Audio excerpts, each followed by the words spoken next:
There is wrestling on literally every day of the week. What would you say this era is? Like, what are we going to call this era? Yeah. Oh, man, that's a tough question. We're definitely in a new era right now. There's a lot of names you could call this. The Triple H era makes sense because really a lot of the big changes that are happening in WWE are happening as a result of Triple H being the one in charge.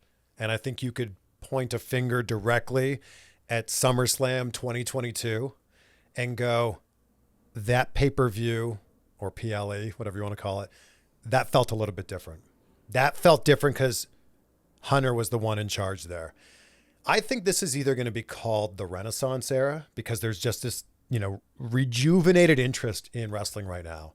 A lot of lapsed fans are coming back around here. It's exciting. Do you think it is? It also might be called the global era because I feel like they're taking a page right out of the UFC's book, which makes sense. It's the same ownership now.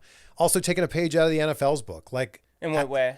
As we sit here right now, there are PLEs in Berlin, France, Australia, Canada. Like, it's going global. They're trying to just expand out the audience and try to hit as many places as they can. And prior, this wasn't like that. Not as often. No, it wasn't happening. It was 1 or 2 a year, maybe. Do you think wrestling's making its way back into pop culture how it used to be?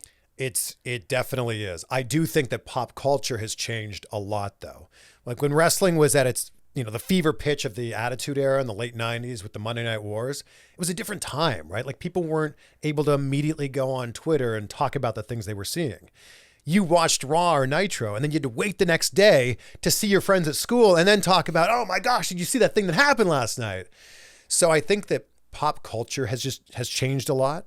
But the fact that someone who doesn't watch wrestling at all right now, but happens to follow The Rock on Instagram, knows about wrestling. Like The Rock is like promoting this in such a big way, and he's showing this thing happened on SmackDown. I'm going to be on Raw this week.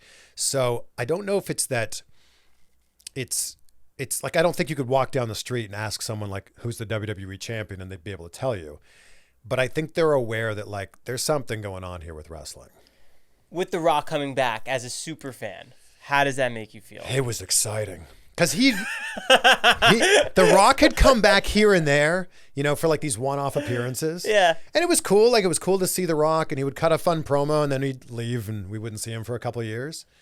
When The Rock came back on day one, which was that episode on January 1st. And we were like, oh, there's something here. Like, I think The Rock's going to stick around for a little while.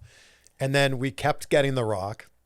And this, I think, is some of The Rock's best work. And I don't just mean as The Rock. Like, this is some of Dwayne Johnson's best work.